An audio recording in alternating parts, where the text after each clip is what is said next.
If Allah and His Messenger are waging war on the moneylender, waging war on those who are taking riba, waging war on an economy based on riba, and all that you do is to go to the masjid and go back home, go to the masjid and go back home, go to the masjid and go back home, what is Allah going to do with you?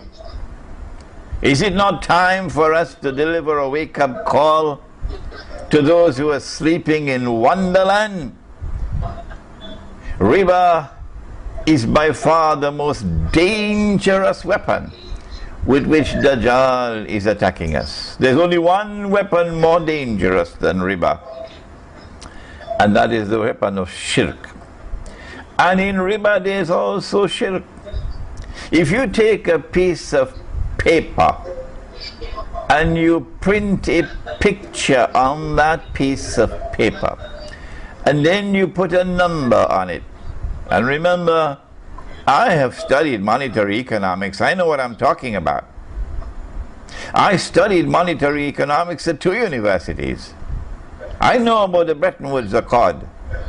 I know about the International Monetary Fund and about its articles of agreement which have made haram, but Allah made halal. And whoever makes haram what Allah makes halal has committed shirk. And whoever accepts that and follows it has also committed shirk. That's Surah At-Tawbah of the Quran. The International Monetary Fund has made the use of gold as money haram, and that is shirk. If you take a piece of paper in order to replace the gold that you've made haram, the gold dinar that Allah had made halal, the silver dirham that Allah made halal, that Nabi Muhammad alayhi salatu wasalam and all the prophets of Allah used, all of them. And when Nabi Isa alayhi salam returns, Jesus, the son of Mary, when he returns, it is gold dinar and silver dirham that he's going to use. And Israel knows that. Israel knows that gold and silver is kosher. And Israel is going to be using gold and silver tomorrow as money. But Dajjal takes the gold dinar out of the market and replaces it with a piece of paper. And he prints a picture on it. And he puts a number on it. And then he assigns to that piece of paper an entirely fictitious value. Is he not attempting to create wealth out of nothing? Only Allah creates wealth out of nothing. And is it not an act of shirk? Yes, it most certainly is an act of shirk. They put that paper money there because the value of money is no longer in the money. The value of money is now outside of the money, and it therefore can be manipulated by you know who, including of course George Soros. And therefore they can cause the value of that money to fall when they want it to fall. The United States US dollar began at $20 US being equivalent to the value of 1 ounce of gold. 1 ounce of gold. That's a lot of gold, 1 ounce of gold. And then it moved from 20 to 35. If you go to my book, The Prohibition of Riba in the Quran and Sunnah, and incidentally we are now establishing our own bookstore. It will be imranhussein.com. The website is imranhussein.org. So if you go to my book, The Prohibition of Riba in the Quran and Sunnah, you'll find the story of how the US government ripped off the American people in 1933, I believe it was, when they manipulated the value of the paper. And from 20, it fell to 35. And the American people lost 41% of their wealth. In the Quran, Allah commands. 3 times He made the command. وَلَا تَبْخَسُوا النَّاسَ أَشْيَاءَهُمْ. Do not diminish the value of people's wealth and property, wages, their sweat. Don't rip them off. And this was a rip-off. This is haram. And then from 35, in 1971, September 71, when they tore up Bretton Woods, it fell to 40. And then in 1973, when the war took place, it fell from 40 to 160. 400% collapse in the value of the US dollar.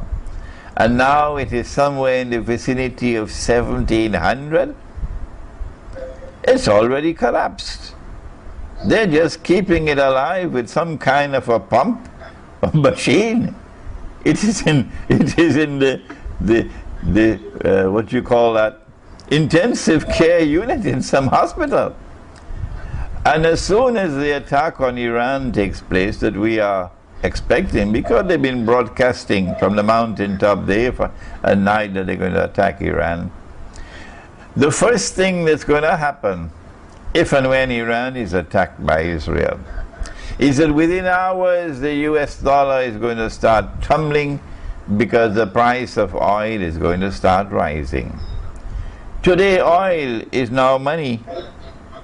Oil is now gold, because the US dollar has been able to ride high all these years because it was locked to gold, thanks to the Arab OPEC countries. Thanks to OPEC, the US dollar remained flying high all these years because oil was gold. Nabi Muhammad alayhi salatu wasalam did tell us. He said in Akhiru Zaman that the river Euphrates will uncover a mountain of gold. There are those who say, if Allah and His Messenger and if the companions of the Prophet alayhi salatu wasalam, the early Muslims, the Salaf, if they, the Aslaf, did not interpret anything other than literally, then we have no right to interpret it other than literally. And so they are waiting for a mountain of the metal. We say to them, brother, you got a long time to wait, because this is religious symbolism. That when Allah's Messenger spoke about the mountain of gold, He was not speaking about the metal. No. And when He spoke about the donkey, the flying donkey, with his ears stretched out wide, on which Dajjal was riding, He's speaking not about a donkey, but about the aircraft. And He's speaking here not about the metal, a mountain of the metal, but He's speaking about the black gold which has already come out of the river Euphrates and the Persian Gulf. And it's oil, black oil. That oil has been functioning as gold for all these years. It is that oil which has functioned as gold which has kept the US dollar riding high. And now the time has come when they no longer need it. And so as the price of oil goes up, the US dollar will tumble. And I am anticipating, and of course I can be wrong, I am anticipating that the US dollar will now be demonetized and will be replaced by another money which will be a fraction of the value of the present dollar. As the US dollar tumbles and is demonetized, I understand what's going to happen in the rest of the world. All the weak currencies, you know, there are hard currencies and then there are the rest. The rest are going to be in a state of panic. And people are going to be trying to dump their paper, their Indonesian rupee and the Pakistani rupee and the Bangladeshi taka and their Egyptian pound as fast as they can, because of something called runaway inflation. Most of mankind, the poor masses, are going to lose whatever they had. The cost of living is about to increase dramatically, spectacularly. And that cost of living, accompanied by the decline in wealth, an increase in poverty, is the script which spells economic slavery. I believe that it is happening at this particular time because it will facilitate Israel's quest to rule the world.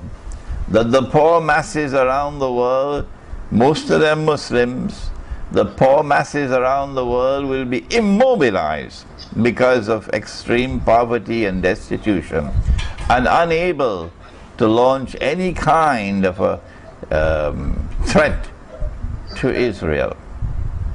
In addition, of course, to the economic and monetary slavery that's coming, about which the Prophet ﷺ warned us, because did he not say to Angel Gabriel, Jibreel alayhi salam, that one of the signs of the last day is أَن تَلِدَ الْأَمَةُ رَبَّتَهَا, that a slave woman will give birth to her mistress. If it's a baby boy, the baby boy will not rule over his mother, who is a slave.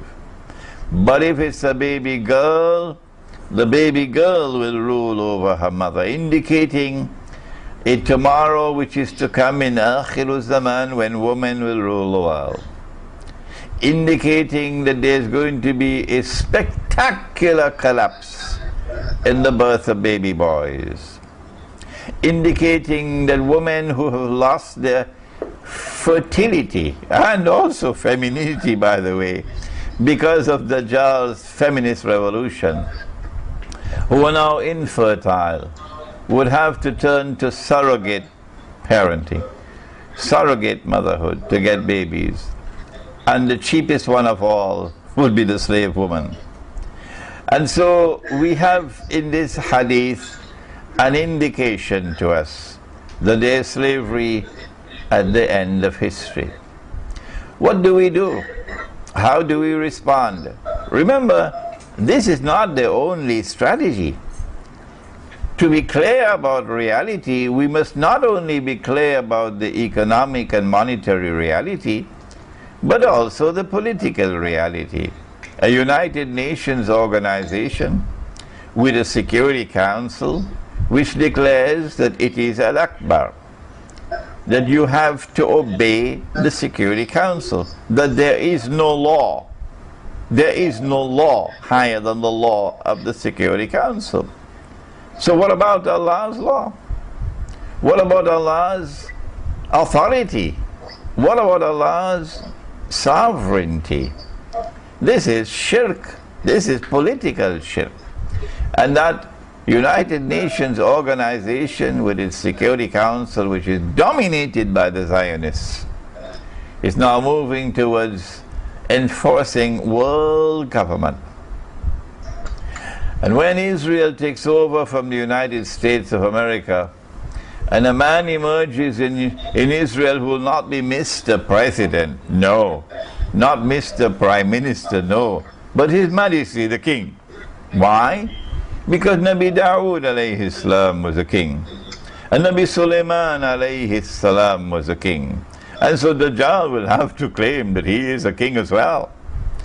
When that state of Israel takes over from the United States of America as a new ruling state in the world, it will not only exercise economic dominion, but also political dominion over the rest of mankind. There is much more to the subject, but my time is coming to a close, and I know you have lots